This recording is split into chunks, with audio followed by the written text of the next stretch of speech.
Oh, God. Ooh. That was scary, man. I can't be doing that with my at my age. Oof. Whew, man.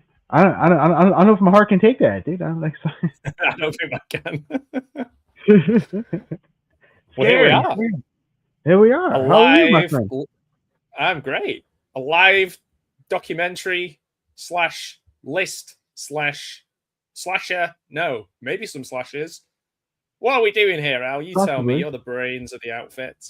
Well, all I know is I promise no copyrighted content in this particular video. So okay, no, this is all original. All right. So I have brought us all here together for to discuss horror remakes because that's a topic everyone loves, right? Yeah. Well, no. I thought you brought us all here because one of us is the murderer. One of us is the murderer. Oh no! No, this was a really tough. You gave me a task that you gave yourself, to be fair as well, to kind of do 13 remakes that are good. Now, I find this quite difficult. I'm quite picky over films in general that I would like recommend. I'm not like, people look at my Letterboxd. There's a lot of 1 stars and 2 stars, and I probably wouldn't recommend anything lower than a 4. So I have taken your advice. I have got a number 1, like a clear number 1 remake. But everything else is up for debate. I think they're just films that I think people should definitely watch. They're not necessarily all the best films in the entire, on the entire planet. But yeah, I've definitely got a number 1. And all the others are films that I would say you should definitely check out. So what about your list? How did your list come together? Tell me all of them. No, don't do that. Well, I was actually inspired by a Facebook post that I saw, and it had a big list of good horror remakes, and I disagreed with about half of them. So so I was like, well, what would I put? And then so I started thinking about it, and then I actually came up with a list. First I did 10, but then I was like, no, let's try 13. So I kept digging. I kept digging to see other remakes, and I'm like, oh yeah, that one's really good. This one's really good. Blah blah blah. So that's kind of how we ended up here, thanks to Facebook.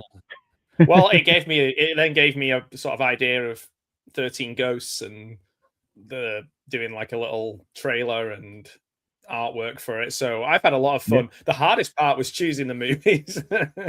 It is. And you know what? You just mentioned 13 Ghosts, and I totally forgot about that one. There you go. Yeah, the number 13 made me think of it. It wasn't that. I'll tell you for a fact. This is not on my 13 Ghosts is not on my remakes list as a good remake. Neither is The Haunting or any of the films that came out when they were kind of doing that. Yeah, that late 90s.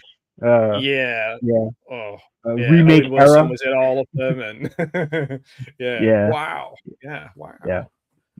Well, the good thing is, thank you everyone who's joining us. By the way, sorry I didn't even get to say hi to everyone. Hello. Yes, hello. Oh yeah, hello. people there. Hello. It's not just me and you.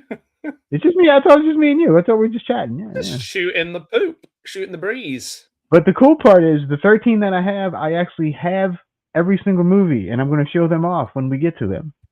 Oh, okay. I do because I'm a nerd like that. I do not have them, as you know. I've culled my collection many times, and maybe I'm due for another culling. I just found out the other day I've got 4 different versions of Troll 2, which tells you maybe I do need to do some culling. So yes, most of these I do own, not all of them. Or I did own them at one point, and that's about all I got to say about that. And then what the fun part is, I'm not a real big remake person.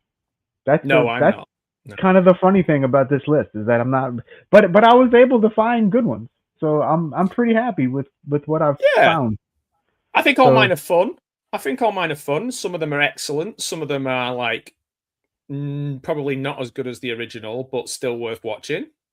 So yeah, man. Like let's do it. Oh, quick hi to everyone in the chat. Let's go some quick names before we, because I'm not sure how you if you can see them as Robot Roll Call. Okay. Skeleton, Vanessa Epcot, Cinderella, Rob's Vintage Video, Prince Jaden, and Cinderella again. So yeah, go and check out if they have channels. Go and check them out. If they don't have channels, just go to their house and say hello. Yes, exactly. I mean, actually, don't do that. That's not a good thing to do. Don't do that to anyone you without being like an in real life person that you know of them. Anyway, I don't know. How are we starting this thing? Are we starting with number 1 and telling everyone our best one first of all, so then they can all leave? One. No, I think we should probably start with 13. Is my okay? With Lucky 13. Yes, let's start with Lucky 13. Would you like to go first? Would you like me to go first? Well, I want to kind of get a feel for it. So like I said, I haven't really got I've got a number 1 and then I've got 12 movies. Right. So I'm quite happy to just my top. Let's see. On, you go. Probably my top 5 are like pretty hardcore ranked, but the rest of them are kind of like that too. But I did order them. Okay. So the first one, and I don't know if it's going to pop up correctly or not on screen with this backdrop. We'll see. If not, I guess I can undo the backdrop. Okay.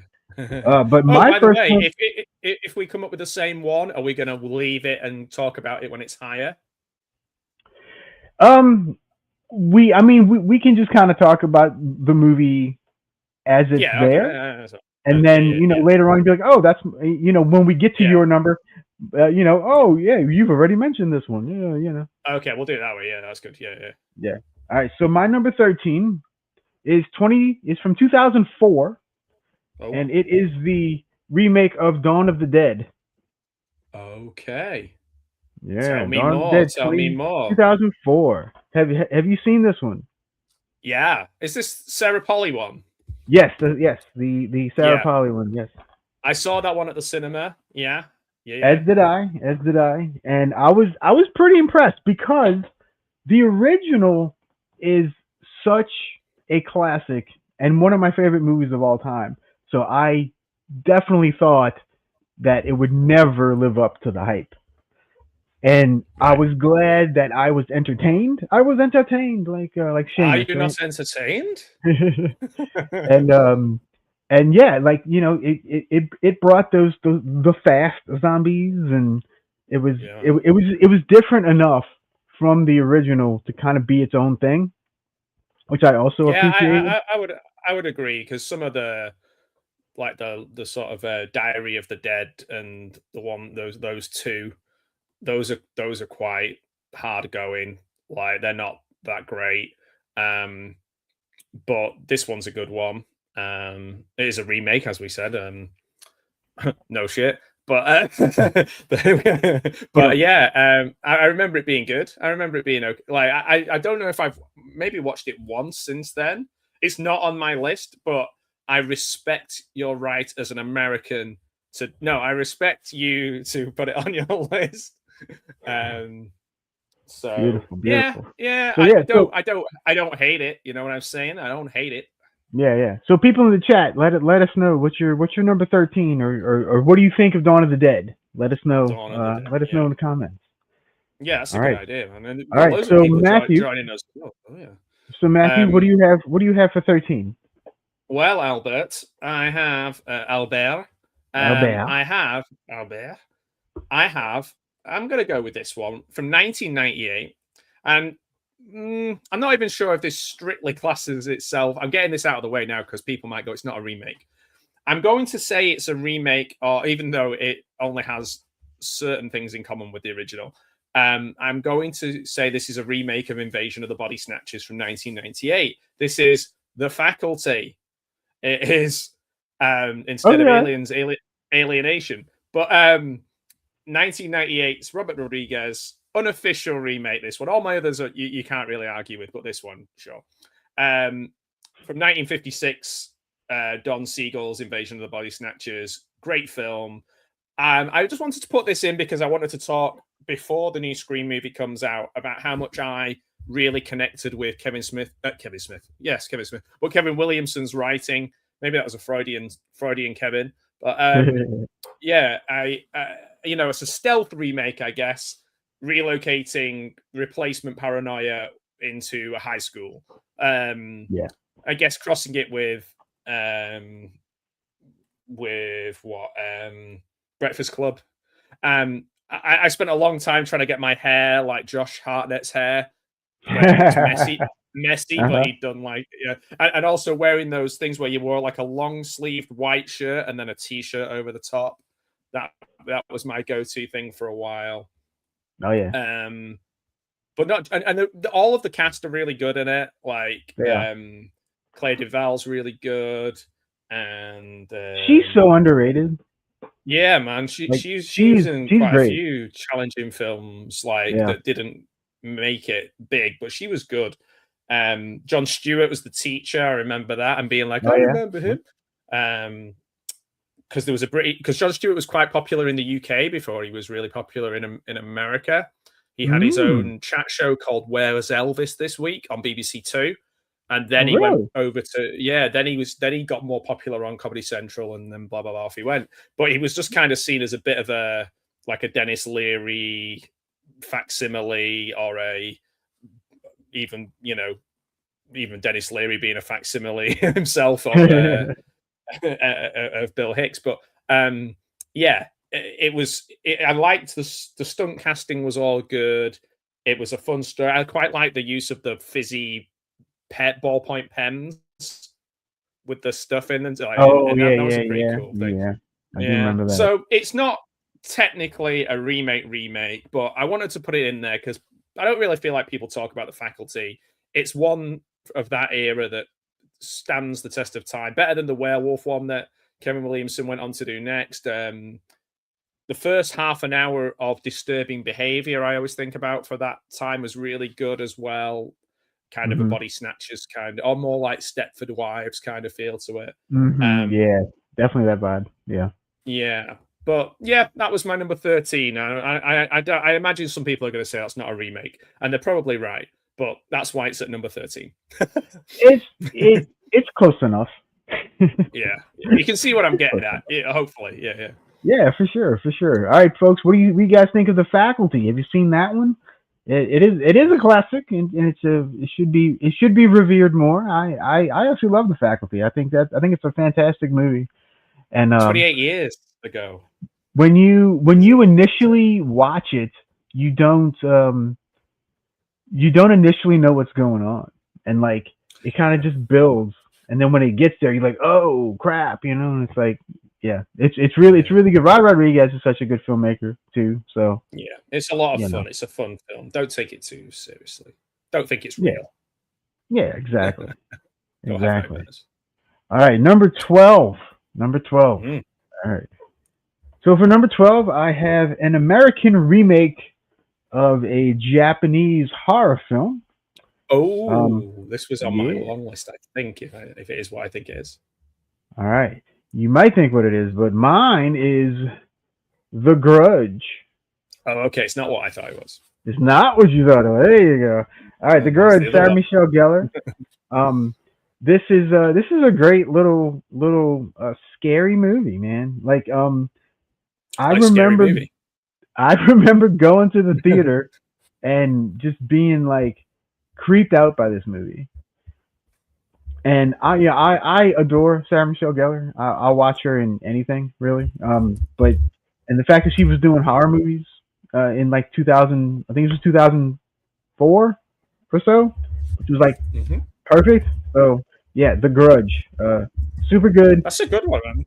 I love the Japanese one as well. The Japanese one is fantastic, but I also love the American one. And this is not the only American Japanese remake that will be on this list. Spoiler. Okay. Spoiler alert. Right. So I think that'll be the other one that I was thinking of. But the cool part is they had like the little kid from the original is actually in the American one as well.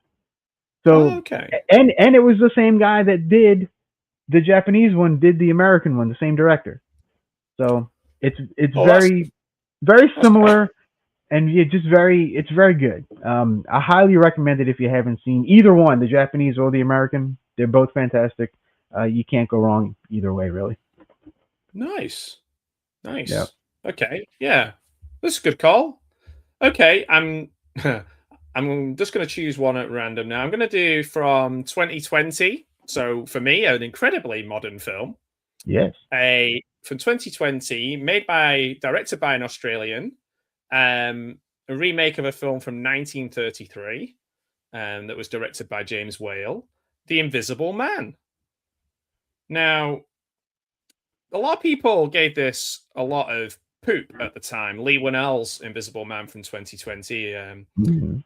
because of this, like, oh, they've made it all about this guy being like coercive and surveilling his wife and blah blah blah. And it's like, yeah, but it was really effective. Like, there's some really effective scenes in there.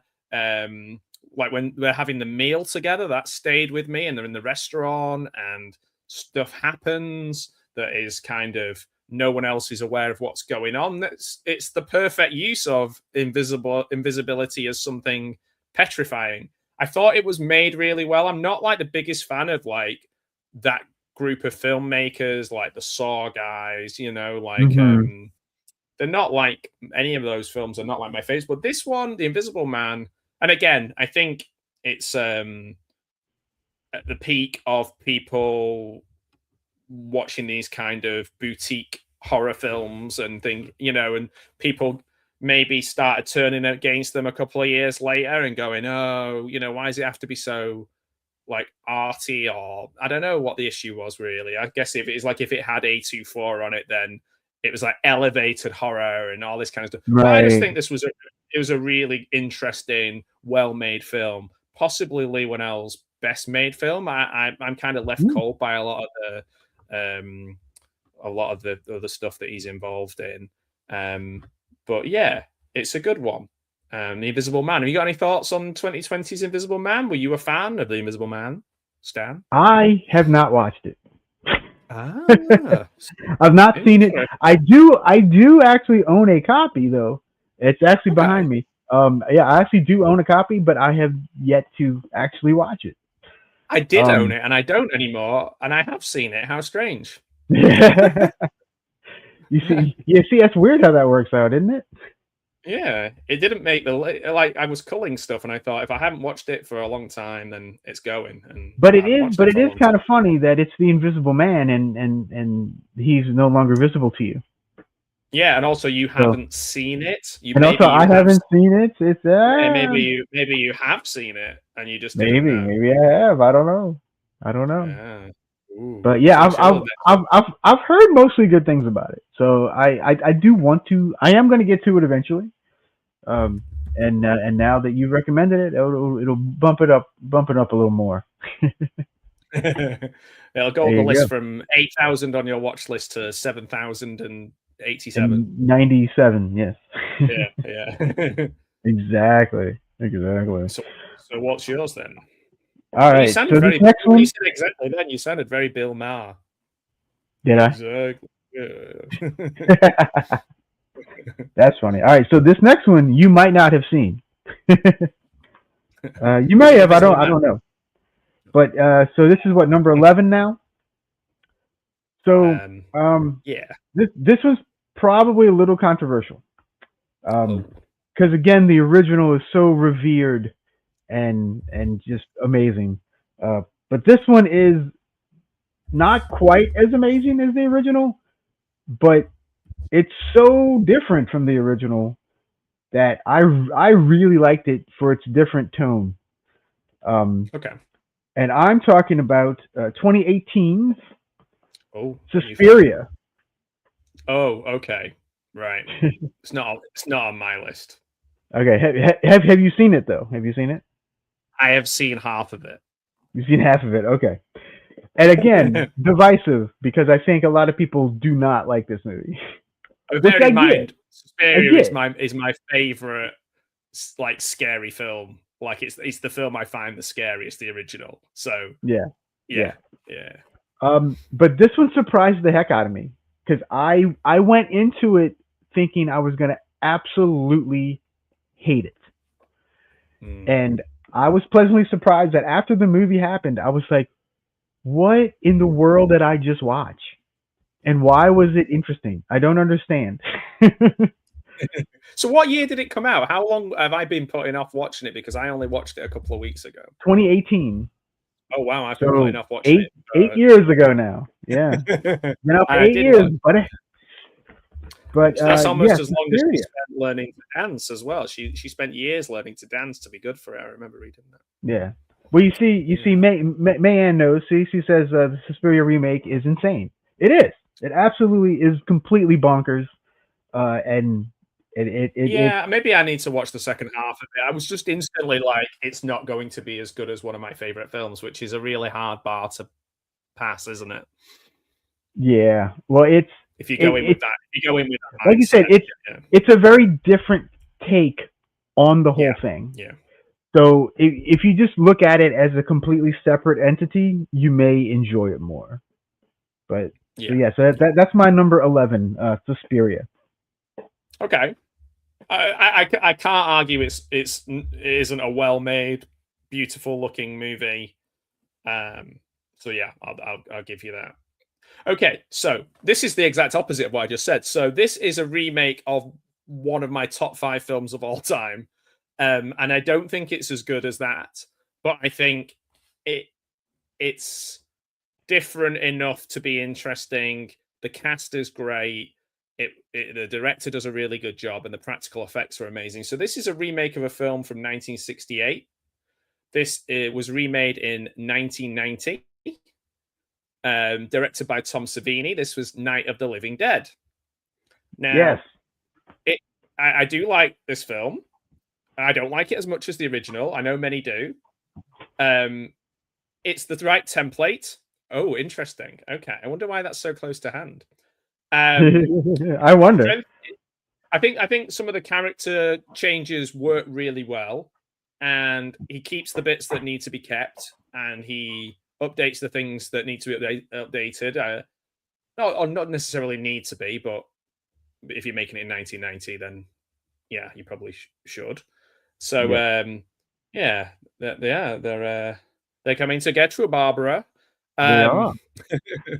But I just read that and I think, hi, it's Betty's here as well. But yeah, I think I'd go along with what Mr. Dan is saying in the chat. It's solid. It's a solid film. Like, I love the original. I watch it as much as I can. I think it doesn't age. I think it's just beautiful film, perfect film. But this is a good little addendum or good little remake, you might say. So this is on my list because I felt it was worth mentioning, and I think I own every single George A. Romero film, including the amusement park or whatever the hell it was called. Not the most interesting thing. That's a weird movie. Yeah, that's a weird movie. That's the only thing I can say about it.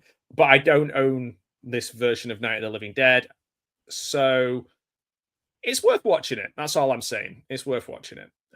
But I would definitely say so. It is on my list as well. It's not my next one, but it is higher up on the list. It's a kiss on your list. Yes, it is. But yeah, so let's just continue to talk about it, and when we get to it, we'll just skip over it. Okay, you go into it. So why was it on your list?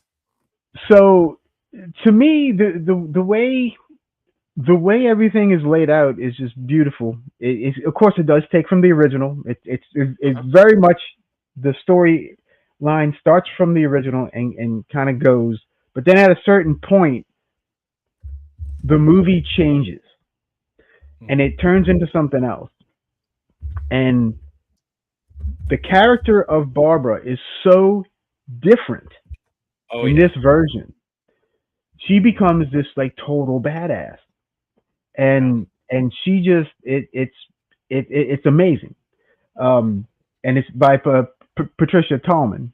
She's fantastic as Barbara, by the way, in this movie.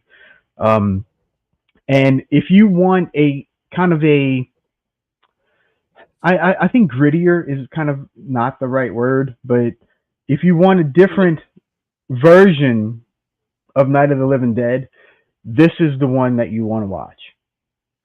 And it's just great. It's just great. So yeah, so that's our first overlap. Night of the Living Dead, 1990. Yeah, I didn't think it would be, but like I didn't think I was even going to put it on my list. But then I was like, no, it deserves a bit of love. Yeah. It is. So, and plus, I've got a lot of older movies, and I will probably put them a bit higher up. Okay, so the next one is the least. Oh, do you want to go next? So you go next. Yeah, sure.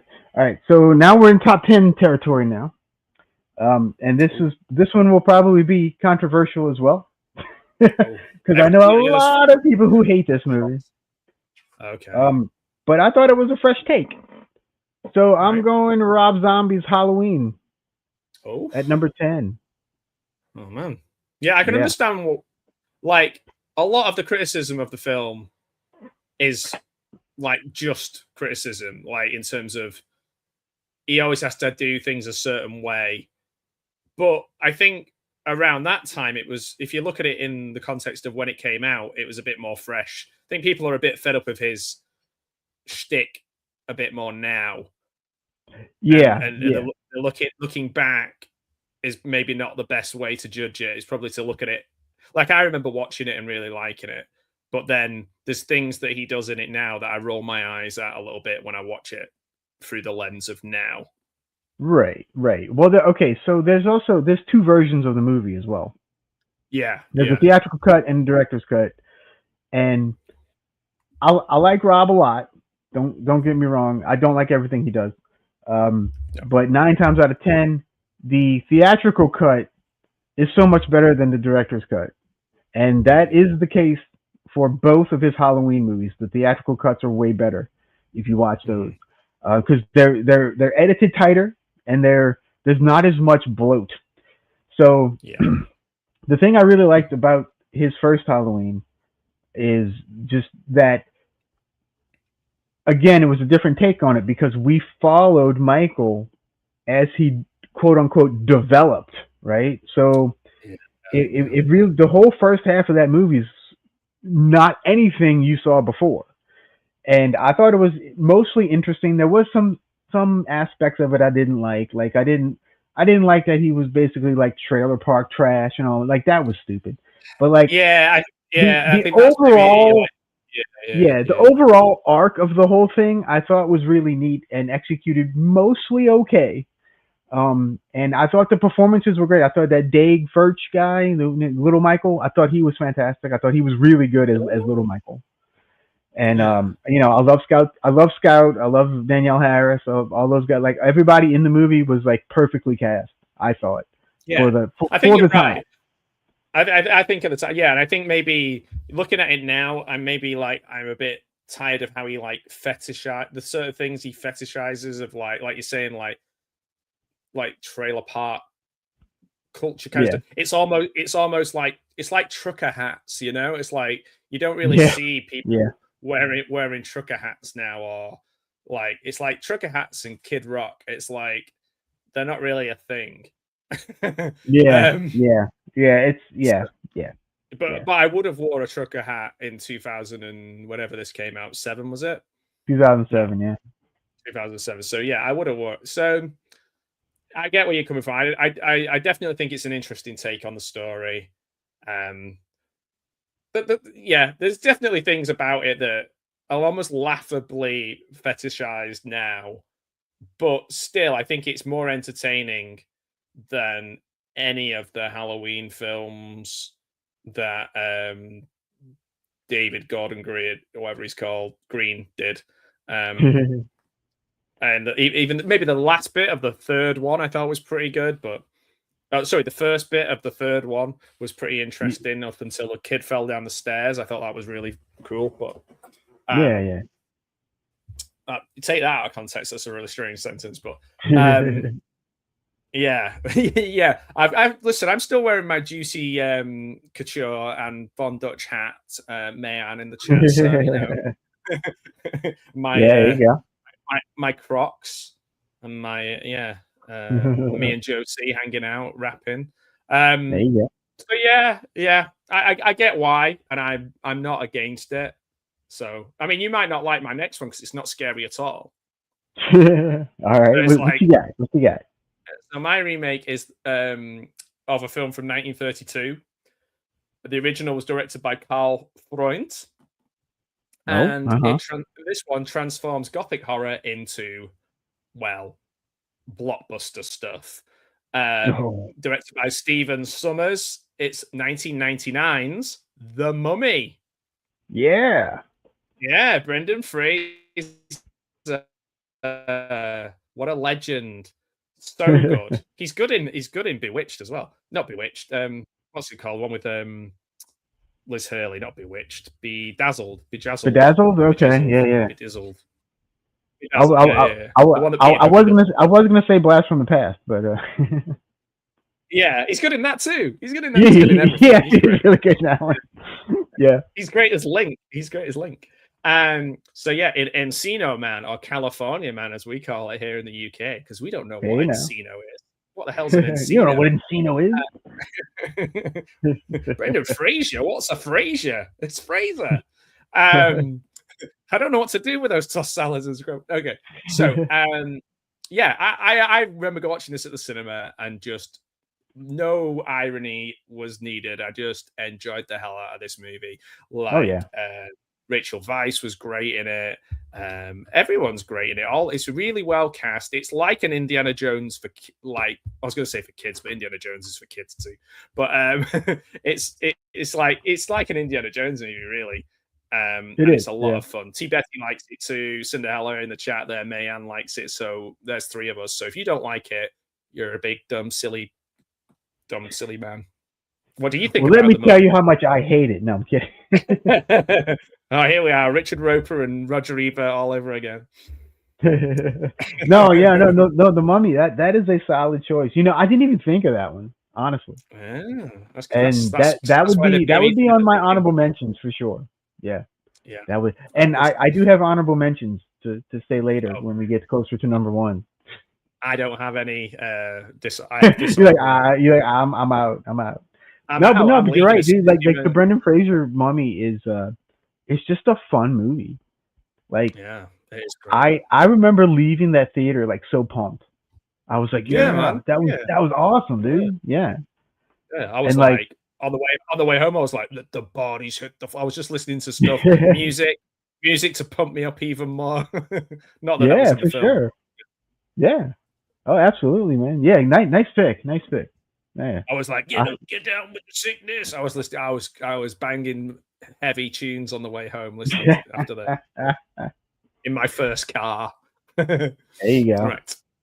There you go. Actually, all right. Probably wasn't even okay. Now we're at number 9, right? Yeah. Is it you? Yes, me. It's me. All right. So, I know you've seen the first one because we've talked about it, the original. But I really enjoy this remake as well. It's not. I spit on your grave. I'm talking about I Spit on Your Grave. Oh no! The 2010, the first remake. Oh my word! The second, maybe I'm thinking, which is the one where they're trying to get the girl in the van loads of times, and everyone's in the van, and the whole film's in the van. I think that's one of the sequels to this one. Right. Because this one is sort of a straight remake of the original.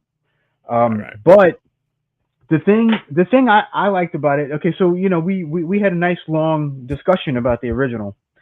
Yeah. So great film. The thing I like about the remake that makes it different from the original, while yes, it's brutal, it's not as brutal as the original, but the girl that plays her, oh God, what's her name? What's her name? It's not her real life daughter, is it? No, it's not. No. Sarah Butler. Okay. After the attacks happen. Got to be careful. It's YouTube. Um,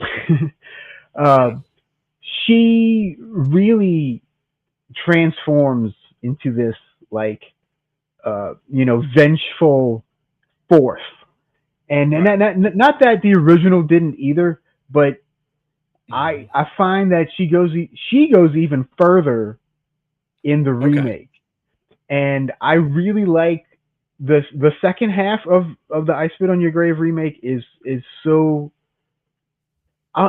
fun's kind of the wrong word, but like it's satisfying, and it's I really liked her performance too. I thought she was quite good as Jennifer Hills. So so that's my pick. I Spit on Your Grave 2010. The first one, not part 2, not part 3, not Deja Vu. None of those are terrible. Those are all terrible. Complete garbage. But the first one's worth a watch, especially if you not enjoyed the first one, but if you appreciated the first one. Yeah, Deja Vu. You may appreciate the remake of 2010. Worst. Yeah, Deja Vu is the worst. How somebody could make the first one, make that one is. I tried watching the Deja Vu, and like I lasted, I think, 20 minutes maybe, and I was like, I can't do this. I just can't. I can't do it. So yeah. Stay away from those. Those are terrible. I'll be honest. I didn't like any of them except for the first one, and I didn't think I was going to like the first one, but I do actually think the first one is a masterpiece. In fact, I've just it's well made. Yeah, and it's very satisfying. It has to be very satisfying because with films like that, for me, the punishment always has to be worse than. I've said this a million times, but the punishment always has to be worse than the crime in films like that to make me happy. So yeah. And it is yikes territory for me as well. Yes, absolutely, 100%, man, 100%. It's not an easy watch, at all. But she does get her revenge. That's all I'll say. True. Okay, where are we? Number 10? 9. No, 9. Not 999. 999. A good job I didn't say 999. My Siri wasn't, and I'd be anyway. The emergency service a bit. So my next one is a remake, unusually made 2 years after the original was made. So the original was directed by Thomas Alfredson in 2008. Basically, the original's a little bit more like a fairy tale and still stylized. They're both very stylized. If you'll stay with me when I talk about the director of the remake, you'll see that everything he does is pretty stylized. But the original film is called Let the Right One In, which is, I don't want to ruin it by talking too much about it, because I do think it's a really great film. The original is definitely better than the remake, but the remake is a very well-made film. So it was remade in 2010, just as called Let Me In. And the director of that's Matt Reeves, who people will know from the Batman, mainly the Batman. But and that's great as well. They're both really well made films. The original is definitely better. If you can tolerate subtitles. They're both great films. They're both a completely different take on vampirism that you won't have seen before, which is really, really tricky to do, considering how many films have been made about vampires over the years. Quite a few, So it's very important, Mayan, to let the right one in. In the American remake, it's just Let Me In. There's no just let anyone in. I think it's a film that doesn't get talked about very much. That's why I put it on. I thought both of them are worth people going seeking out, and maybe watch them back to back. It's so weird that they did a remake so close to it. It's like I'm almost stopped it being seen as either of them being seen as modern classics, because it felt like the same film was made so close together. I don't know. They kind of almost cancelled each other out a little bit. So what do you think about Let the Right One In or Let Me In? So I actually have Let Me In on my honorable mentions. So I really do enjoy that one as well. I thought Chloe was really good in it. I thought the acting was stellar. I thought the kids in both films are great. Yeah. The kids in both the movies are like just like top notch. Like it's really good.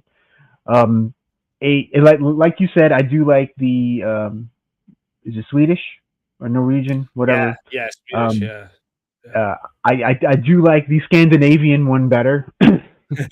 um, but sure the American one it's super solid.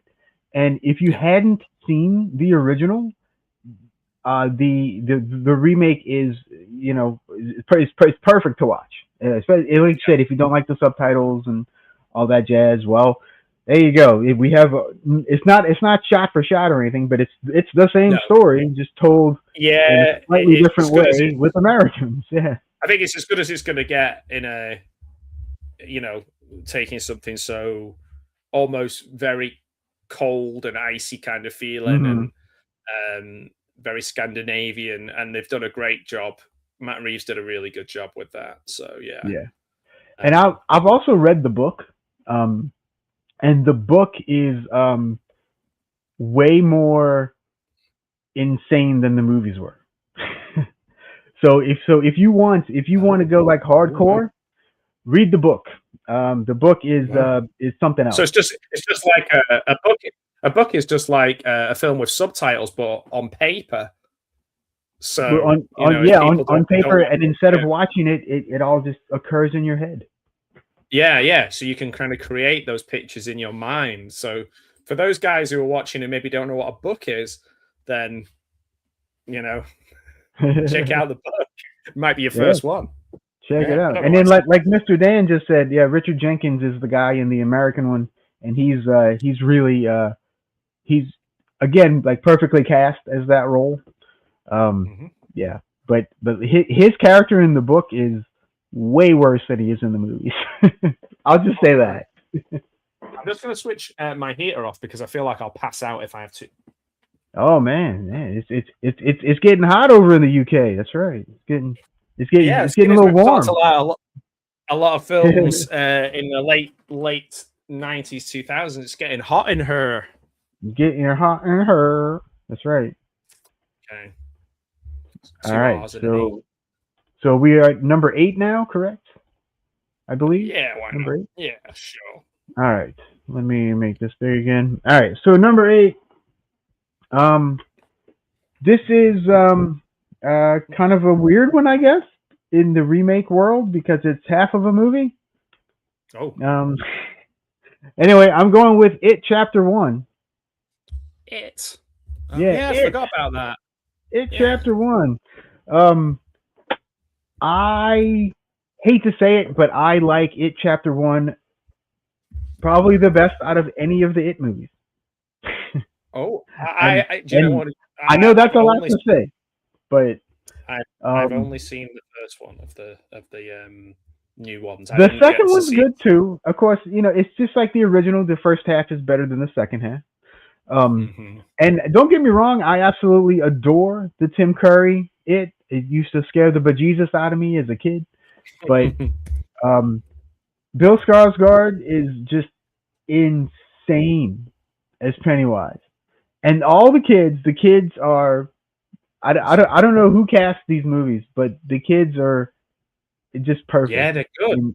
Everything in that movie. It reminded me, this came out, when did it come out? Sorry. Came out in 2017, I think. Okay. Let me double check. I think it's 17. Let's see. Right. Yeah, 2017. So 9 freaking years ago, people. 9 years ago. Okay. Wow. 9 years ago. So I was just thinking that reminds me a little bit of when Stranger Things, like the kids in it were like kind of Stranger Things kind of kids that were in the It Chapter 1. So yeah. It's just I know, and it's super creepy, and it's it's just to me like what a scary movie should be. And that's why I put it so high up on my particular list. Yeah, I think that like I remember seeing it at the cinema. I took my little brother-in-law, and he was probably a bit too young to see it, and it scared the hell out of him. But it was very effective. Really strange. The strange thing was that I just then didn't have the motivation to watch the second one, and I never watched it, which I thought is a bit on the odd side. So it's worth a watch. It's worth a watch to kind of finish off the story, quote unquote. Now I've not seen Welcome to Derry or anything. I've heard mixed things about it. Oh right, okay. So I've only heard that it was good, but I could be wrong. Maybe I got it That's wrong. what I've mostly heard, but I have heard some detractors as well. But I don't know. Just it chapter 1, man. Yeah, that's my number 8. That's your number 8. That's a good one. For some reason, a bit like we were saying before, some of them just you think, oh, why didn't I think of that? And I just didn't even consider it for a moment. Yeah, which is really weird. Yeah, really weird. Oh, Mayan is saying, "Welcome to the deli." Welcome to the deli. Welcome to. I'm always thinking about food all the time. Yeah, welcome to deli. We can chop up the food. That's right. Yeah. Tell you what, Saturday Night Live, you can have that. Yeah. That's about as much thought as they put into their sketches, I think. Nice. Saturday Night Deli. What if it's a deli? No, Saturday Night Deli. No. Yeah. Welcome to deli. Anyway, my number 8 is okay. So again, I do think it's not as good as the original. The original I had to watch at university. We did a unit on foreign film, and we watched the original. I think it has a really strange name. The original, I can't remember. Directed. The original came out in 1988, and the remake came out in 1993. The Vanishing. Oh, okay. It's like the same director. So it's the first one on my list where the director remakes his own film. I think. Was the one on your list? No. Maybe. Yeah, the Grudge was the same guy. It's a little bit. Oh yeah. Okay. There's a little bit more like he's remade it for American worldwide audiences a little bit more by like making it a little neater and tidier, like tying up loose ends, whereas the original is kind of more open-ended. But it's absolutely terrifying, the original. And the remake is good, but like Kiefer Sutherland is a little bit more OTT, a little bit more baddie. So because he's like not a baddie, but like bigger performance, it doesn't, and it's Kiefer Sutherland as well. So you're like, oh, that's a movie star. The original right. is kind of spookier because not spooky, but like more concerning because it feels like a documentary. Mm-hmm. So yeah, I would say if anything, I'm mentioning this more so that people watch the original, but both of them are really good. The Vanishing from 93 and The Vanishing from 1988 are really, really like the one's great and the other one's good. Okay, yeah, I've seen parts of the original. I've never seen any of the remake. Okay, but what I saw, I remember like liking. But it's probably been 35 years or something since I've seen it. Well, this is it. As I was saying that, I was thinking I watched it on it was a VHS from the university library. So we're talking 25, 30 years ago for me too. So, but it's maybe worth a rewatch, the original, maybe even a, double bill. Mm-hmm. Well, okay. Well, since you mentioned The Vanishing, have you ever seen Insomnia? Yes, yeah. Both versions of that are pretty good too. Yeah. I saw the American version in the cinemas, but I didn't see the original. Yeah, but Insomnia is a good one too. Yeah. Definitely check out Insomnia too. If you like The Vanishing and that sort of thing, Insomnia is. It's not the same thing, but it's sort of similar in a way. Yeah, that's definitely like you said. Either one's good. The American one's good, and the original as well. I want to say it's like Norwegian or something. Yeah. I don't know what the version of The Vanishing is that's on Shudder at the moment. It's really hard because it's the same director, and sometimes when you Google it, it gives you the wrong poster and the wrong one. Cover. When I was doing my research, I was like, "Which one am I reading about here?" Yeah, that's funny. Yeah. All right. So that's mine done. All right. So now we are at number 7. We're at number 7. All right.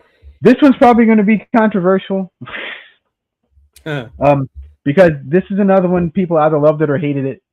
I adore this movie. And it's actually one of my favorite in the franchise. And it is the remake of Texas Chainsaw Massacre from 2003 with Jessica Biel.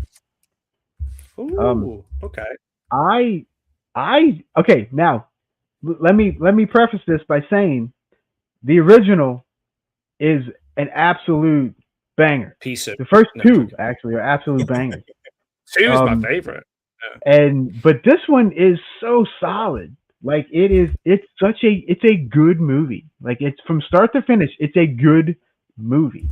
And I know a lot of people didn't want to give it a shot, but it really I think it still holds up today. Like you can watch it now and it's still solid. The acting's real good. The family is like insane, just like the original. And again, they took the original story and they kind of made it their own. They changed. They even changed like the names. They even changed some of the names. Like the family members, they're the Hewitts instead of the Sawyers. Like it's its own thing, and it's I really enjoy it. I saw that in the cinema as well, and I've been a big fan of that one ever since. Yeah, like I saw it relatively recently. It is a definitely white tank top era of horror. It definitely is. Like, it definitely it is. goes in the white tank top Hall of Fame with Eliza Dushku and Katie Holmes. And, Indeed. So it's definitely got that going for it. But let's think what I think about that film. I thought it was pretty solid. Yeah, I thought it was pretty solid. There's definitely worse in the series. Big time. Yeah, I absolutely love the second one. Like, I just think it's so much fun. I know, like I've been a naughty boy talking about tank tops as well. I can't believe it. He is. He is. If you notice, May, I didn't bring it up. He did. Well, actually, it wasn't me. I'm going to throw Larry under the bus because I think you mentioned. Oh, yes, that's true. Yeah, it was. Thanks, Larry. Larry, some shocking. People. I don't even notice anything about anyone ever. So no. I wouldn't notice such things. Yeah. So yeah, I think maybe I don't know. I think I thought it was pretty solid at the time. Maybe it needs another watch from me. I seem to remember she did a pretty good performance as well. Like a good central performance. She wasn't terrible. So yeah. No. And I also really liked Erica Learson back then as well. The girl from Blair Witch 2 and all that. She was. Oh, okay. Yeah. I always really liked her performances as well. She's kind of like the hippie, kind of like the hippie chick in the remake, and it's I love that you're hippie. It's a little different. This. Yeah, you like that? That's hippie chick. That means hippie, man. That's the hippie. Whoa. Yeah. And yeah, just like Larry said, the Leatherface costume was badass looking. Like that, and he like ripped it up. He was a good Leatherface. You couldn't even make it now. It'd have to be pleather. It'd have to be pleather. Yeah, very true. Yeah, goddamn woke Texas Chainsaw Massacre. Yeah, it wouldn't even be allowed to massacre. It'd just be a Texas barbecue fun time. There you go. Woke. All right, so what's your number 7, Matt? I'm joking, by the way. I don't. Sure. I find it's funnier if you tell people it's funny as well. So my next one is, and again, the original can't be topped, so it was almost impossible, an impossible task, but I guess the director who did it did a very good job. I thought everybody in this is great. In a way he makes it creepier and more sweaty. Maybe not more sweaty, but definitely because it's in color. But this is a film from 1962. Is the original by J. Lee Thompson. Cape Fear. The remake from 1991, Martin Scorsese. He really pushes the obsession, and it becomes almost operatically over the top. And it's more. I think it's more sadistic rather than slow burny than the original. They're both great films. More sweaty. Well, you can be sweaty.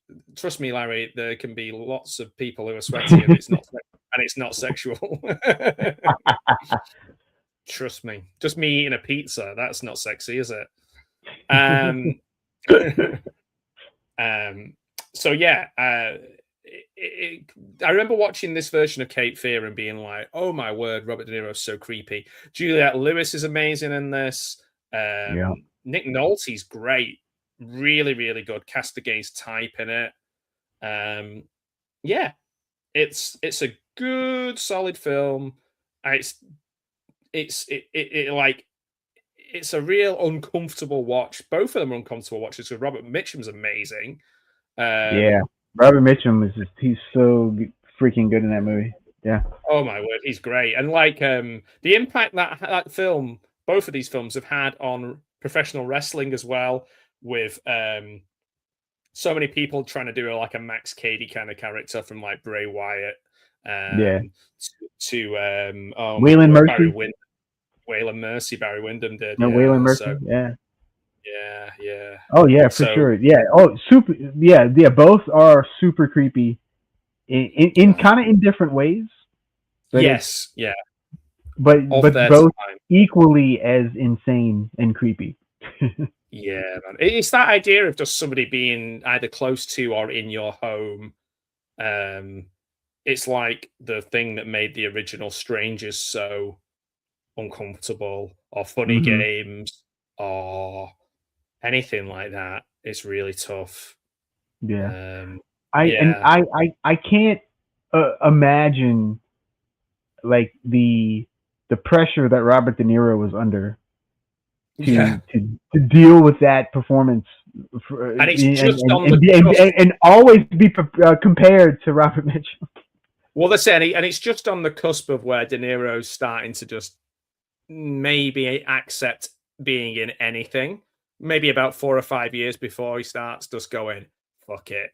But like, I don't know. That's a good point. What do you think of his accent? Because Mr. Dan was saying his accent bothers him, and I definitely prefer the original. I can see that. I can see how it's kind of just, it's a little much, and I can say the same thing for a lot of movies that are based in New Orleans. Because almost everyone gets the accent wrong, and it's as a New Orleanian, I cringe when I hear super bad New Orleans accents, and like for example, the movie JFK, the Oliver Stone movie. Oh God, there are so many like I cannot stand the New Orleans accents in that movie. Like it pisses me off. So Dan, I totally get it. I think is that as well, because it's not represented a lot in media. So when it is on and it's done badly, it's really heightened if you know what it's supposed to sound like. For example, I mean, the Northern English accent wasn't really heard very much on TV, and you used to get some really like very posh actors doing a Northern accent, don't you know? And it was like really cringe. I imagine it's a similar feeling. Yeah. So okay. Is it you next? Are we? All right. Yep. Number six. All right. So we're going back to American remakes of foreign films. Oh, okay. So earlier we had The Grudge, which was a Japanese movie that got turned into an American movie, and this is the same. Was that? I don't hold that against you. I know, right? So this one's much of the same, except this one's even better. And it is, of course, The Ring with Naomi Watts. Hey, that was what I thought you were going to say before. Yeah, I know, I got you. But yeah, this is my favorite version. I do like this one better than the Japanese one. I do like the Japanese one. Don't get me wrong, but I just find that this one brought it, just brought a different. It added more to the story, and I really appreciate how weird this movie was. Because if you really watch it, it's weird as hell. Like, it's just a weird, creepy movie. And of course, nowadays these kids don't understand with the VHS tape and all that. But back then, man, this was hardcore stuff. And and the funny story that I have from it is that not long after the movie got released, I had acquired the tape. So it was an unmarked blank, like a black unmarked tape that you could get. It was like a promotional item or something. Oh. And I somehow had gotten a hold of it. Right. And it was so funny because one night I had a bunch of friends over and I was like, "Hey, I got something for you to watch."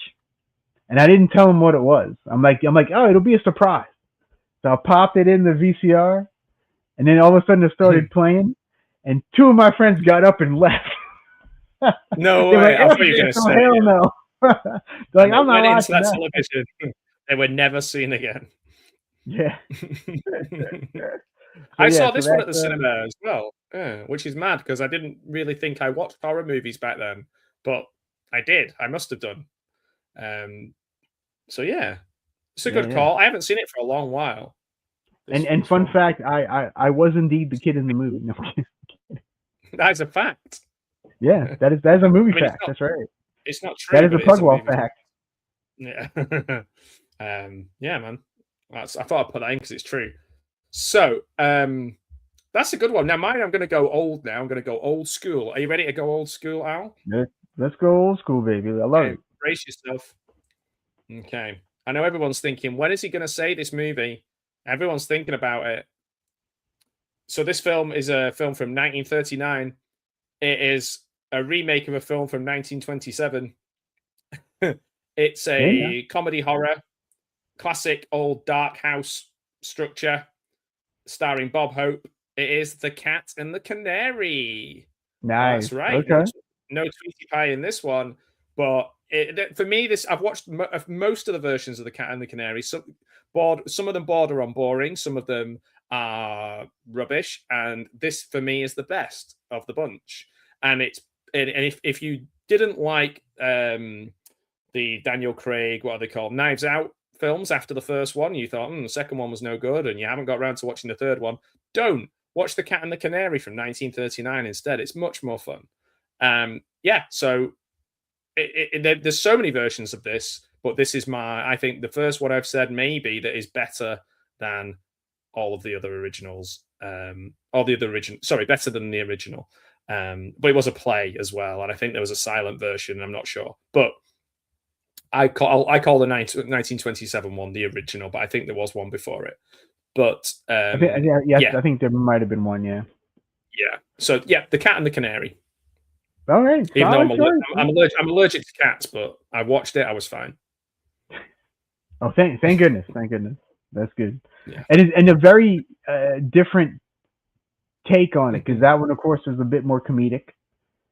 Yes. Bob Hope it, you know. And most of the other versions are not. So that's kind of one of the interesting things about that. And now I absolutely adore the 1927 one because I'm a big silent film guy, and it's one of those movies. So, so you like the film, but not as much as the original. Right. The 1927 one does it for me personally. But the Bob Hope one is fun. Don't get me wrong. And if you're in the mood for a laugh, you kind of can't go wrong with that one, in my opinion. So yeah. If you like to laugh, it's a good film. If you're like a laugh hater, if you hate laughing, don't watch it. Don't watch it. Yeah. That's right. Yeah. See, we're laughing. All right. Just think about it. We're laughing. All right, so we're in top 5 now, baby. Top 5. Oh. All right. That's so halfway between I'm gonna kind of cheat a little bit with number 5, because it's based on the same story, and yeah, and it's 2 different movies. Oh, you're doing 2 movies in one. It is not 2 movies in one, but it is 2 completely different movies. One was made in 1979, and one was made in 1992. And of course, I'm talking about Dracula. And the 2 that I'm going to bring up are Nosferatu the Vampire. Oh, okay. And Bram Stoker's Dracula. So I kind of just went for a 2 for 1 here. It's a remake of Dracula. Mm-hmm. The Nosferatu, which of course you and I have watched on a stream, with Klaus Kinski, it's solid. It's just a solid movie. It's not. I don't think it's better than the original Nosferatu, but it is. It's a worthy successor, put it that way, and I do think it's the best. Other version besides the original. I do think this one is. Can I shock you? Yeah. Boo. No. It is on my list as well. Oh, hey now. All right. Hey now. We got another double. All right. Even though it has rats in it, I still put it on my list, which I think there is a lot of rats in this movie. Oh, man, Al just wants to make me watch films with rats in. I do. The guy is a bloody sadist. Yeah. But, and then of course, Bram Stoker's Dracula. I mean, it might be, it's probably the best filmed version of Dracula, but it's not my favorite Dracula, but it is probably the best made Dracula in my opinion. Oh, except for Keanu Reeves, but you know. Whoa! It's like vampires, dude. Yeah. Whoa, that is totally not. Excellent. I remember when he did that in Dracula. He was like, "Excellent, Socrates." Remember Socrates in Dracula? He was great. Do you remember Genghis Khan in Dracula? He was good. Do you remember Ziggy Piggy? No. Okay, stop. So, there you go. Yeah. Do you remember Ted Theodore? No. Okay, stop. So I'll just say my next one was Nosferatu the Vampire. I love the original. It's not as good as the original, but it is Werner Herzog is a very good director. He takes things very seriously. He wants to see Grogu, the child. But yeah, the OG Nosferatu, I'm in agreement with T-Betty, is the best. Oh yeah, same. Oh yeah, for sure. It might be my favorite vampire film, bar none. But it's a damn good film. It's really well made and it's different enough. The only thing I would do is just remove the rats, if I was honest. But yeah, other than the rats, it's a great film. And I only saw it. I think the only time I actually watched the full thing because I stopped because of the rats was when you made me watch it. So it was something that brought us together. Nice. Yeah, man. Even better. So now I want to preface this by saying I don't hate the 2024 version. Like, it's okay. I do think it's a little long and drawn out, but it's okay. Yeah. It's okay. It's okay. Yeah. It was not enough. No, I don't know. I was going to say, you know how like the Nicholas Hoult and Nicolas Cage, Renfield? Yeah. Yeah. Like, that used Nicholas Hoult really well. Like, he's great in that. He could have been used in Nosferatu in a little bit more. Like, I totally agree. Yeah, he was kind of wasted. Yeah, he was kind of wasted. Not wasted. He wasn't like, I'm wasted. But he was like, dude, I can't even bother making this Nosferatu movie. So yeah, that was mine. So we'll go bounce it straight back to you. All right. So I'm a cheat again. Oh man, All right, so number 4, I have 2 movies. They are very different, yet they are both remakes of the same movie. Okay. Oh, wow. All right. And I'm talking about the what year was it? I want to say it was 2014 is the remake. The original was 81. You can tell me anything. I'm talking about Evil Dead.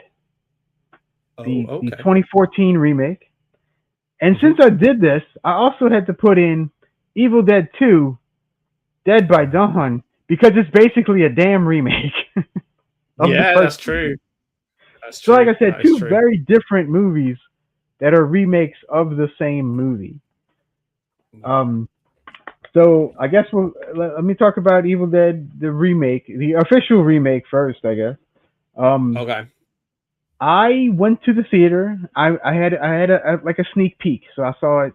I kind of saw it before it came out, and I went in thinking that I was gonna absolutely hate this because there's no Ash, there's no this, there's no that. It's gonna suck, right? Like Sam Raimi didn't do it, whatever. F this movie. But anyway, so I got a free ticket to go see it, so I went to go see it, and by the end of the movie, I was so blown away. That ending, the ending of this movie is insane. It's the bloodiest thing you'll ever see. Like, it's so intense and so crazy that I just absolutely loved it. And so yeah, Evil Dead 2014, and then of course Evil Dead 2, which is kind of like a souped up comedic version of the first Evil Dead. And of course, you know, it's all the same people from the first movie, and it takes the first movie, amps it up to about 80,000, and just does not stop at all.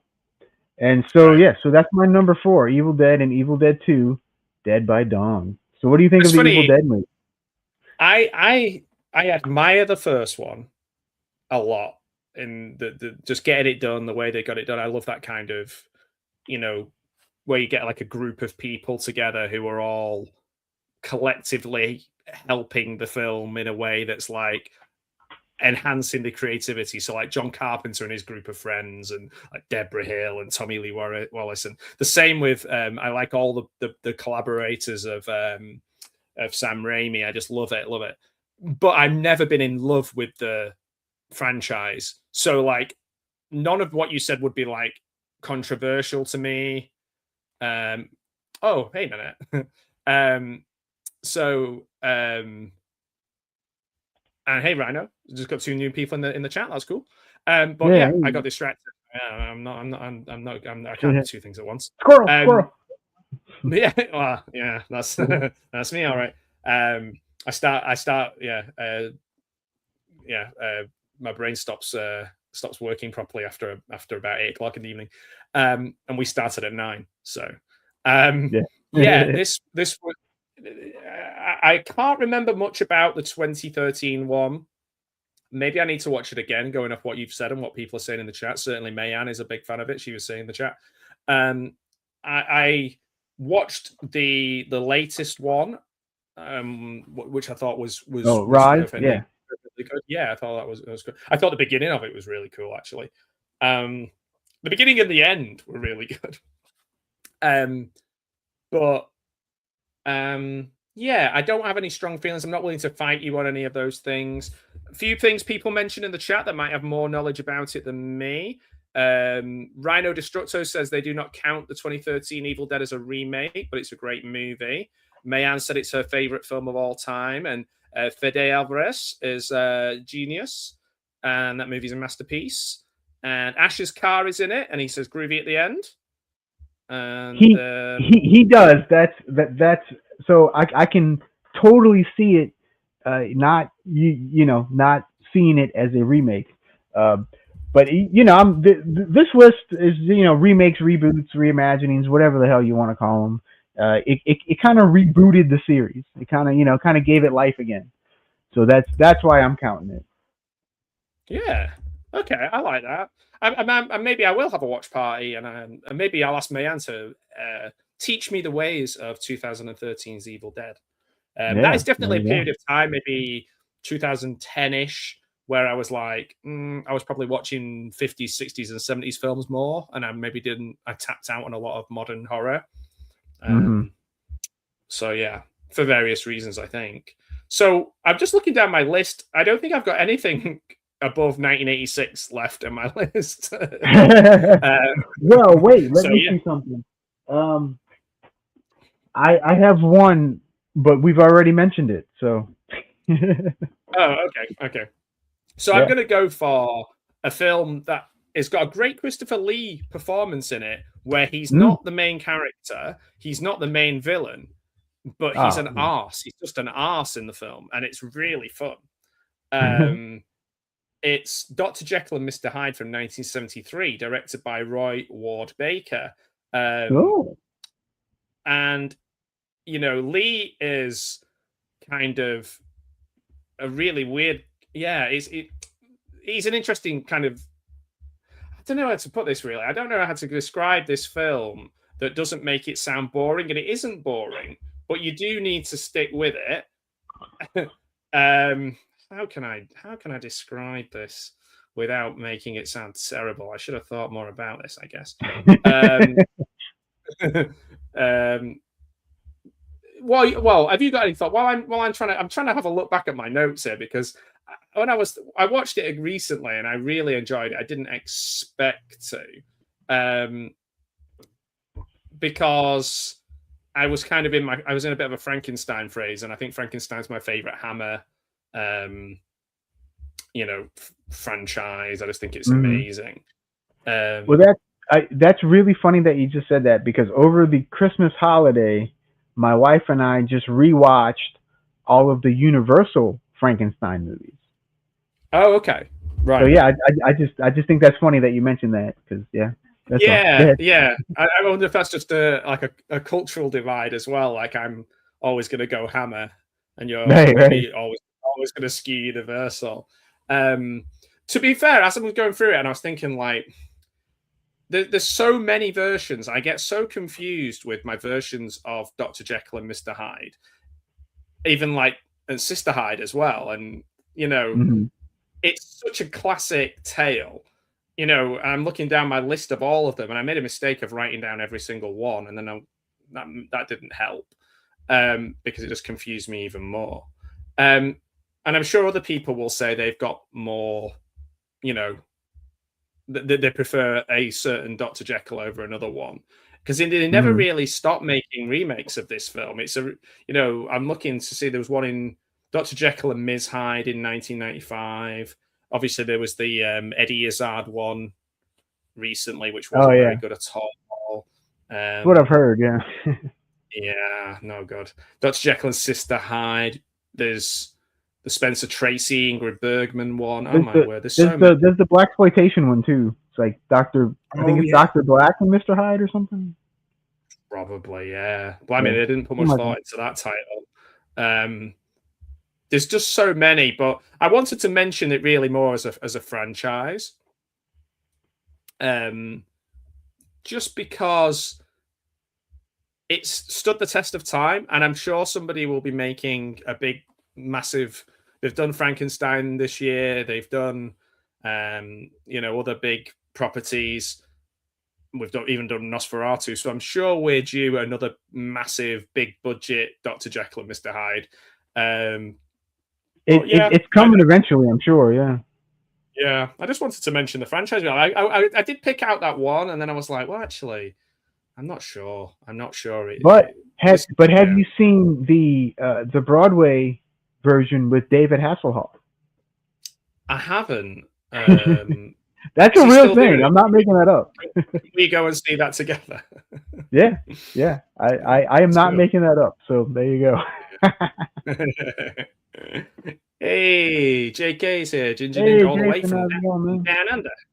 G'day. Yeah. Only because you said good day, I did a terrible accent. Feel free to do a terrible English accent back at me in the chat. Yes, please.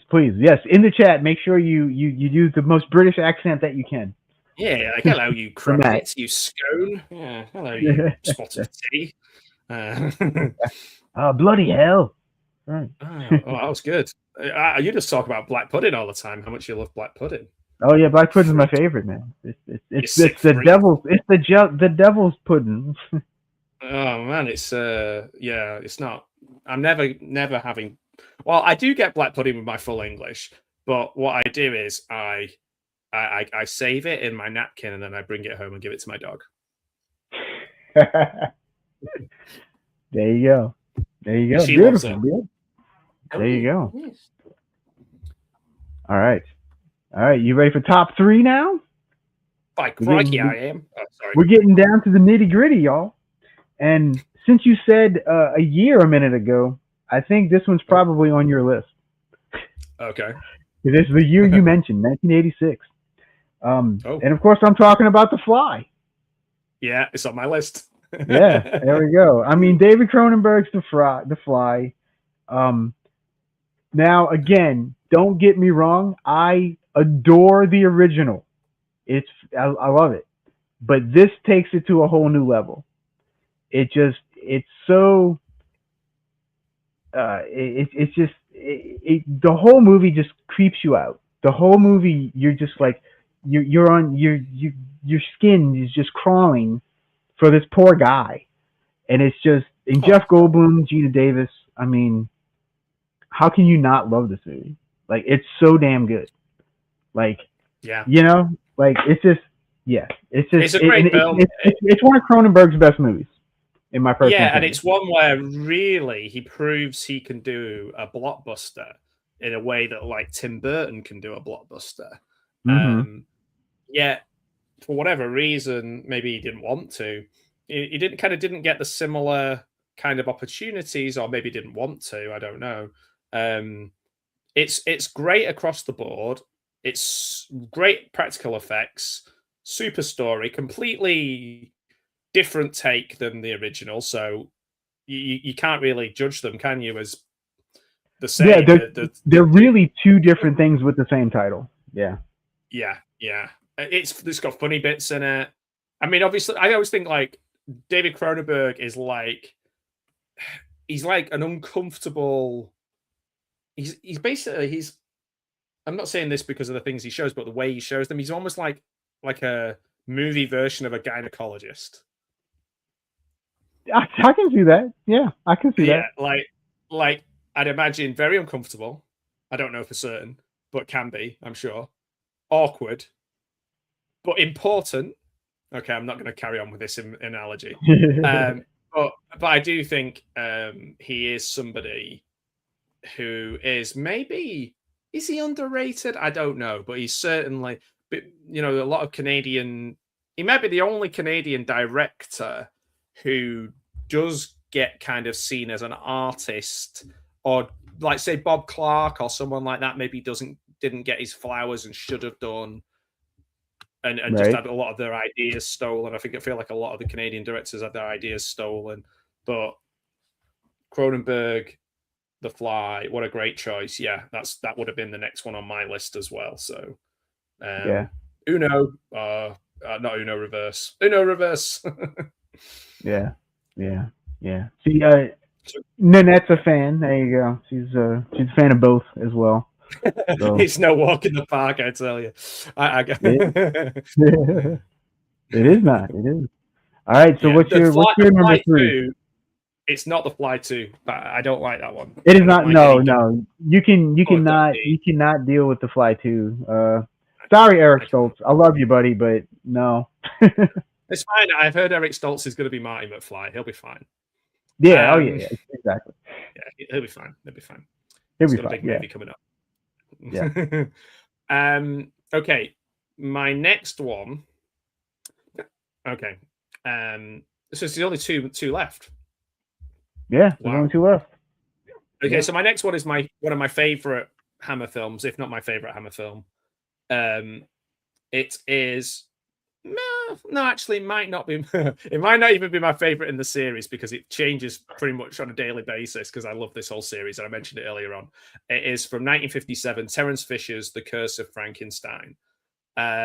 The reason I chose this one is because it would be the one that would count most as a remake, because this is when Terence Fisher and company were allowed to use the Universal style Frankenstein's monster and all of the paraphernalia.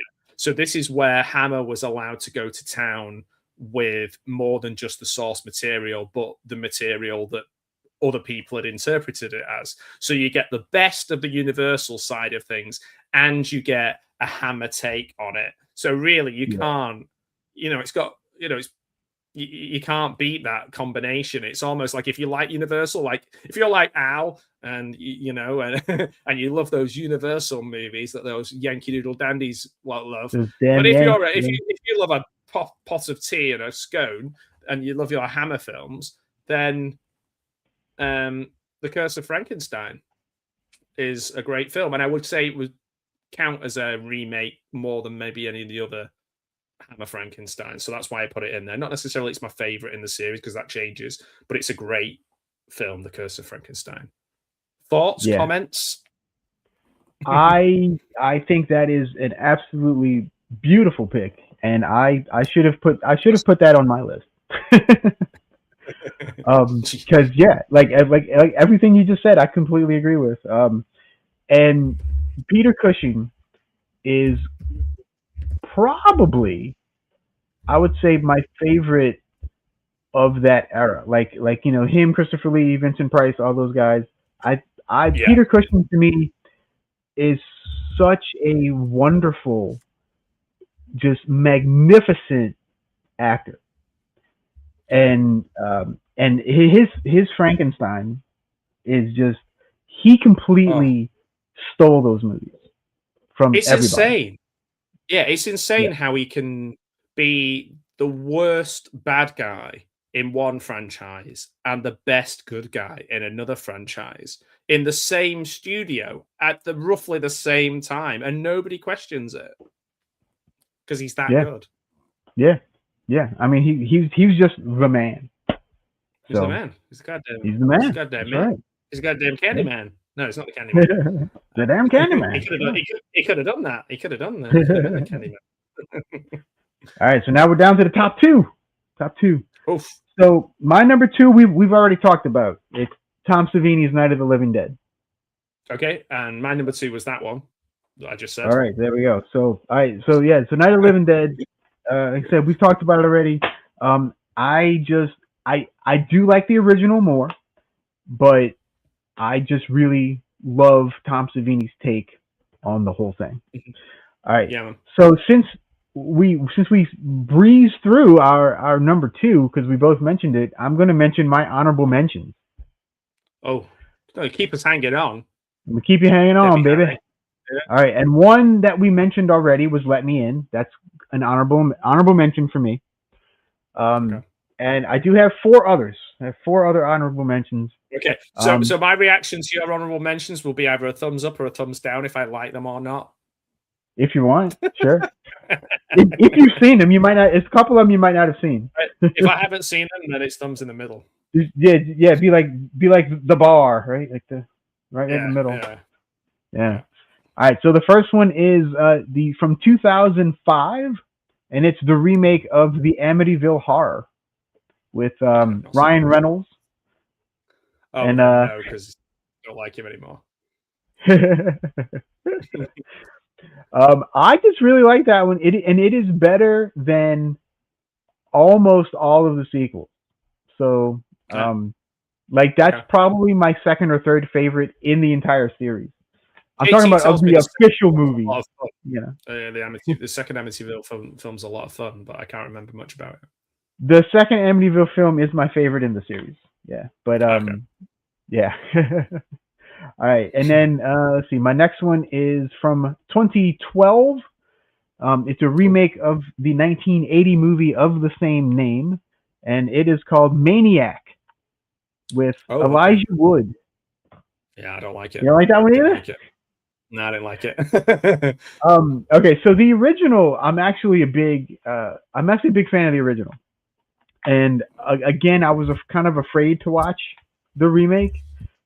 But the remake is so different, and he plays that character so insanely different that it's really, again, it's kind of its own thing. And I need to give it another chance. Yeah, definitely give that one another shot because it's well worth a watch. It's not as good as the original, but it's a really interesting variation on a theme. If you get what I'm saying. I really like the original Maniac, so yeah. Oh, exactly. Yeah. All right. So next I have Silent Night from 2012, which is supposedly a remake of Silent Night, Deadly Night. Is it? It's supposed to be, but I don't see it that way personally. But since it's technically official, I will go ahead and throw that in there. It's Malcolm McDowell. Yeah, it's Malcolm McDowell. He's like and Jamie King. He's the cop or whatever, and it's not a great movie, but it's a fun movie. And there's a part with Courtney Palm in it. If you're a Courtney Palm fan, you already know this movie. But yeah, it's just a fun little Christmas caper, if you will. Okay. And then I love Christmas horrors. I've not seen it. Okay. Yeah, check it out. It's on. I think it's on YouTube. So yeah, check it out. So it's got Courtney Cox and Ronald McDonald. Okay, I'll write that down. Yeah, exactly. Yeah. And then my last one is from 2019. It is a remake of a David Cronenberg movie, and it's the Soska twins version of Rabid. Oh. And I absolutely hate saying this, but I like their version better than the original. Well, it's just crazy. It's just a better movie. It's better put together. Is it? The acting's better. Is it? Shout out to CM Punk and AJ Lee because they're both in it. Are they really? Oh. They are both in it. Yeah. I don't think I've seen it. Then I love the original. So it has to be good. I like the original. I don't love the original. I do like the original, but this one kind of just takes it to a whole new level for me personally. So those are my honorable mentions that didn't make the top 13. They just weren't good enough. Matt either hates them all or has not seen them. So there you go. Yeah. So I mean, it's probably a good job they're not in your.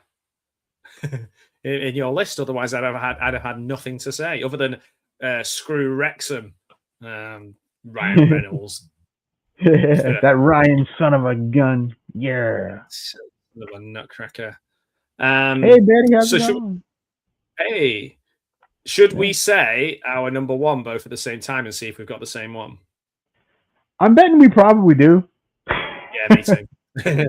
But let's count down. Okay. All right. 3, 2. We'll go on go. Okay. 3, 2, 1. Go. The Thing. There you go. The Thing, baby. I thought that was an advent calendar for some reason. Yeah. There you go. Yeah. I mean, how can this not be number one? Like Larry said earlier, if it's not number one, what is wrong with people? But yeah, I mean, it's literally like the perfect movie. Like it's. Can you put that DVD away? Quit playing with your thing, Gal. I mean, what can you not say about The Thing?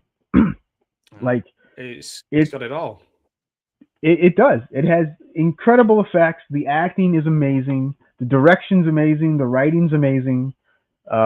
It's creepy as hell. Yeah. The music is amazing. Yeah, John Carpenter. This is John Carpenter at his peak.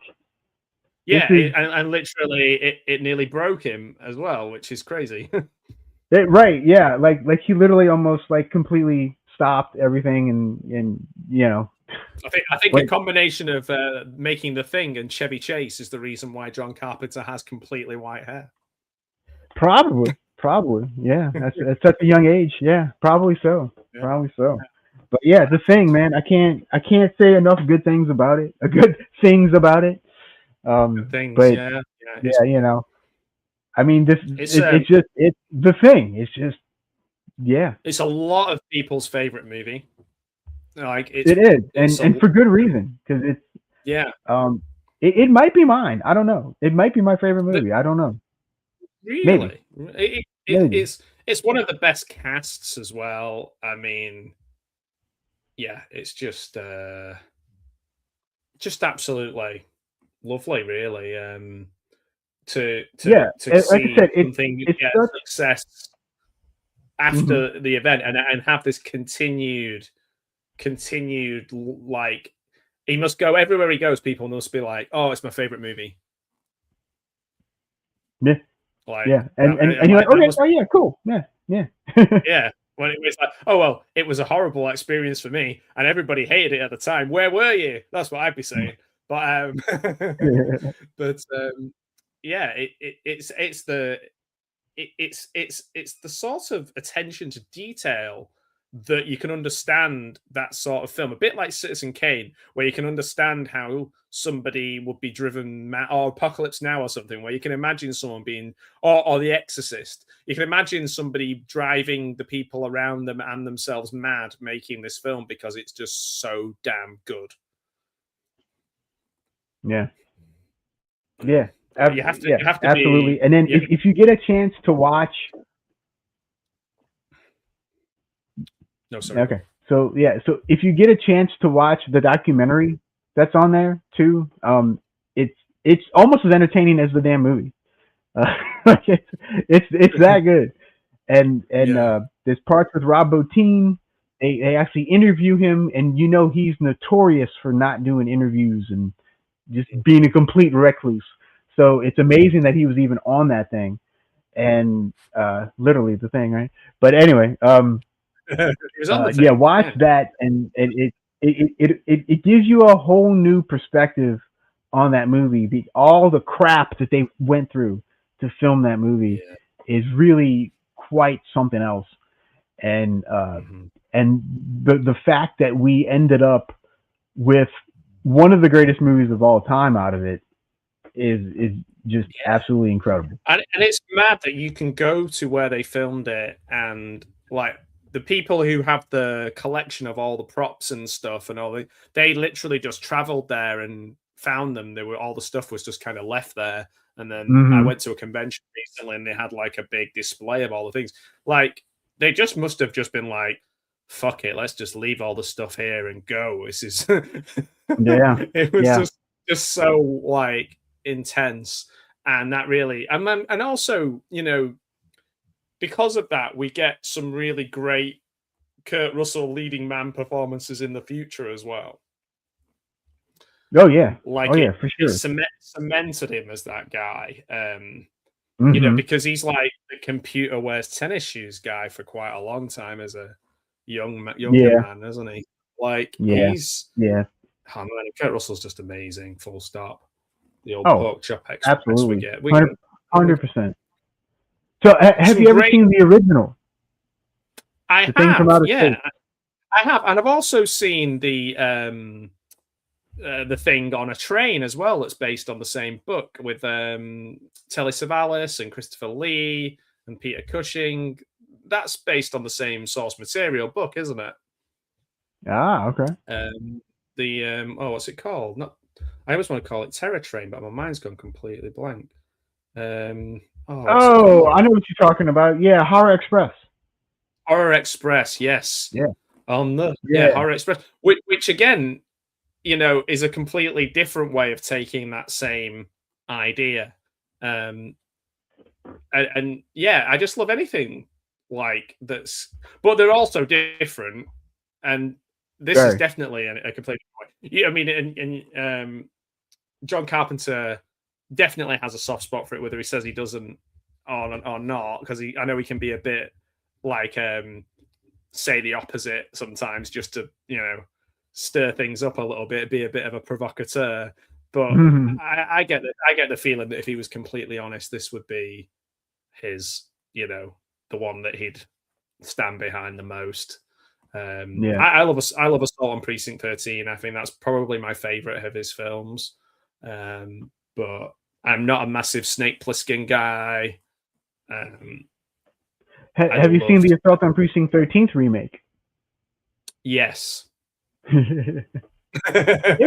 Yeah, it was okay. All right, from what I remember. Like, it wasn't super terrible, but it wasn't good either. There was no ice cream van traumatizing scene, was there? I don't think. Yeah. Wasn't quite as It's fun, I guess. traumatizing. So that was really cool. There's loads of people coming up with great suggestions of other remakes that I hadn't even thought about in the chat. We've had such an incredible group of people in the chat with coming up with so many great ideas, giving us adding extra bits of info and trivia to what we're doing.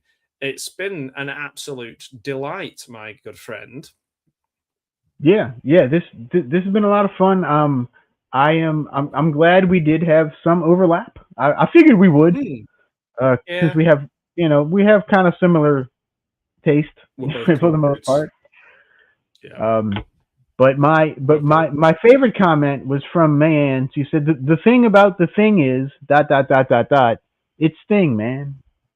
Yes, it's Sting, man. It's just Sting, man. Totally. That's right. And I put my poster behind me. I don't know if anyone's seen is a new poster I've got recently, which is Mitchell. Now you'll never see a Mitchell remake because you cannot improve on perfection. So that's very true. Because there's never going to be a Mitchell remake. Should there be? And if there was, who would play the lead? Oh, goodness gracious! Postcard. Could anyone literally could anyone play Mitchell besides Joe Don Baker? What about David Harbour? Maybe. Get him all juiced up. Get him all on his Viagra and send him off to Malta. That's actually not a very bad idea, actually. So I'm going to kickstart that idea. Mitchell remake starring David Harbour on Nick Nolte. No, not Nick Nolte, or maybe Gary Busey. I don't know. Busey's kind of old now. I don't know. I don't know if he could physically handle the role. Yeah, he's not as sexy as Joe Don Baker, so yeah, that's true. Yeah. Mitchell. Yeah. All right. Well, so yeah. So, are there any more people in the comments? Are there any more remakes that we haven't mentioned? I did see a couple. Mayanne kind of gave us her list. Got Firestarter, which I have not. I haven't seen the remake, so I have no idea about Firestarter. Cat People. Ginger Ninja gave us a remake of a Gary Busey remake. Jake Busey. Oh, there we go. That could work. That could work. He is a remake. He's a remake. So. Yeah, he really is. He looks just like him. So. But they're related. Let's see. Okay, the Child's Play remake. Have you seen the Child's Play remake with Aubrey Plaza? I have. Yeah. I actually liked it. I thought it was pretty okay. I don't like it better than the original, but it's a worthy addition, I think, to the franchise. Yeah, it's not bad. It ain't good. No, it ain't. The Addams Family, which one? Because that's I mean, I guess you could technically say the 1991's a remake of the TV show, right? Kind of. Yeah, I mean, Raul Julia's performance is amazing. Yeah, I mean, Raul Julia, he's another one. Like, Raul Julia is, I think, still to this day, super underrated. Yeah, even as M. Bison. He was such a fantastic actor. Like, he was, yeah. I mean, even stupid stuff, like Overdrawn at the Memory Bank, he was even good in that. I was about to say that. It's Fingal, yeah. Overdrawn at the Memory Bank. He was Fingal, yeah. Yeah, Fingal, are you single? You may be single, Fingal. Yeah. Exactly. But he always gave it his all, and that it really showed how much he respected the craft of acting. And so, to me, Raul Julia is an absolute treasure. I'm going to call my first doesn't get enough recognition. Raul. Piranha was a good remake. Yeah, the first Piranha is actually pretty. It actually is pretty fun. It's a fun little movie. Fright Night, the Fright Night remake, it's okay. It's okay. I liked Tenet. I wasn't a big fan of the original, so like neither of them. I was it's okay. I like that's got Anton Yelchin in it. I like him. Yes, he was good in Odd Thomas. He's good in Odd and Green Room as well. Green Room's a great movie. He's another one. He's good in everything. He was good in everything. Yeah. Like everything I've ever seen him, he was good. He was just good. Yeah. He's a good actor. Yeah. R.I.P. Yeah. The cartoon of the Addams Family. Okay, yeah, I haven't seen the cartoon version yet. Oh, okay. I've heard it's okay. I've heard it's all right. My Bloody Valentine. I have thoughts on My Bloody Valentine. It's got some funny bits in it. Because I absolutely adore the original My Bloody Valentine. Mm-hmm. I cannot stand the remake. It drives me nuts. What about the bit where the little person is chasing the naked woman around the motel? Yeah, whatever. That's the best bit. It's hilarious. I mean, I guess it's funny, but like it's like that's kind of the only part worth watching in that entire movie to me. It's the only bit worth watching. But also, you get little 3D glasses with it as well. With the DVD. That is true. That is true. And I absolutely hate 3D. So they. Well, how do you think I feel? I can only see out of one eye. So like, yeah. So it's like, honestly, going to the cinema during the 3D craze, and everyone's like, "Oh, let's watch this," and I'm trying to fit them on over my glasses. I've got one eye. I'm closing my. It's like an absolute nightmare. Yeah. I'm going to set up a GoFundMe for people who can't see 3D. There you go. I can't see 3D films. I can see 3D in real life, but yeah. Kind of, right? Yeah. Kind of, sort. Yeah. There's loads popping up in the chat, and I feel like we could talk about these all night. However, I can't.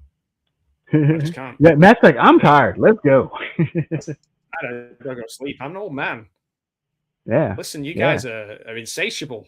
Your energy levels are off the charts, and I just can't keep up. You're going to have to find a younger YouTube sensation to follow and talk about movies with.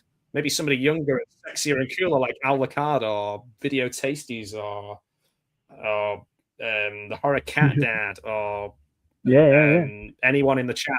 Anyone in the chat that I have not mentioned. So let us know if you want us to do the opposite. We can do the worst remakes. We can. Oh yeah, that'd be good. Man. Worst remakes or try and give us a suggestion that I can make into a cool, fun poster because I'm really enjoying doing my posters. So this was my take on 13 Ghosts, and I'm doing like a little Shiver introduction. Also, I don't know if I can say this here. I probably can.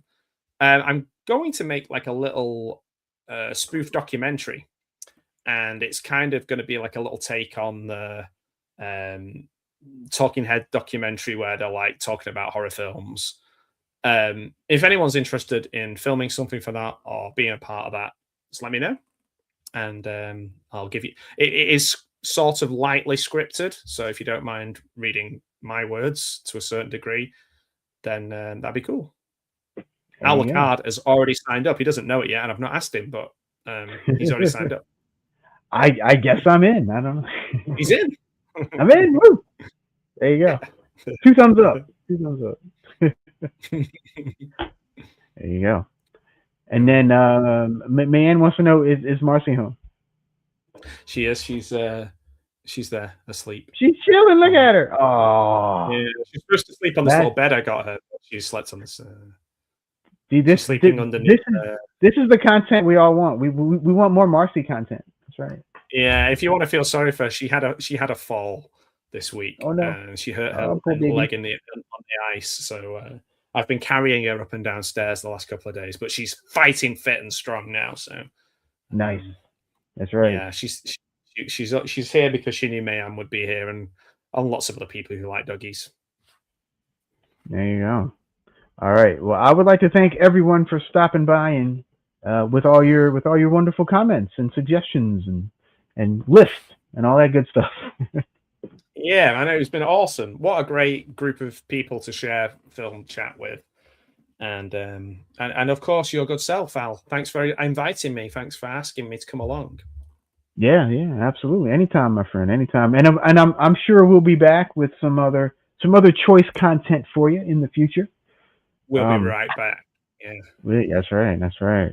And I've got and I know you've always got something going on. You post something almost every day, just about. So almost kind just of about every day. Yeah, like a short. Yeah, like a short maybe each day, but like mostly I'll do a video on a Sunday and a Monday. I've got a couple of British related things coming up on the lives, and I've got a I Spit on Your Grave edit that's about me and you. The remake, right? No, I'm kidding. No, not the. I've got a trailer I made for a film that I hope to watch soon called The Horrible Sexy Vampire from 1971. Which is a great. I've heard of it. I haven't watched it, but I've heard of it. It's on YouTube, so maybe we'll watch that one day. The Horrible Sexy Vampire. Oh, beautiful. Yeah, baby. Nice. Oh, cool. Yeah, there we go. That'd be awesome. Yeah, absolutely. So thank you. Oh, cheers, man. Al, any last words? I have a few watch parties coming up with various people. I have one coming up with one's going to be with a director and an actor. We haven't decided on a movie yet, but that's going to be on Martin Luther King Day on the 19th. And then with Martin Luther King. With Martin Luther King, yes, with him. He'll be coming back to do a watch party with me. Yes. Wow. And then the Saturday after that, I'll be with the mighty Have Cheetah Will View. We're going to watch another Santo movie. Don't know which one yet. We'll decide soon. And then on February 1st, for the first time, I will have on the channel Ken from Sledgehammer Horror will be with us. And we are going to watch the 2006 version of The Wicker Man with Nicolas Cage. So that's going to be a freaking hoot. Nicolas Cage. The Wicker what? That's right. So, Wiki Wild a bunch of movie nights coming. So be on the lookout for that. They'll all be live. So come hang out and watch a movie with us because it's going to be fun. It's going to be good stuff. No, I will. I promise. I'll be watching Mitchell that night. Mitchell. Yeah. I'll be watching Mitchell and washing my hair, I'm afraid. Oh, damn it. I'll be washing my hair too. Oh wait, I don't have any, so I have very little. I was washing my hair. I was washing my hair. It didn't take very long. Okay, guys. We've just been rambling on for far too long now, aren't we? That's what old men do, you know. So we just sit here rambling on. Just ramble. That's right. Oh, well, good night, everybody. Say good night, Al. Good night. Adiosi, Bela Lugosi. Oh, I thought you were going to say good night, Al. Oh, Al. I was doing my Peg Bundy. Oh, Al. Toilet flush. Al.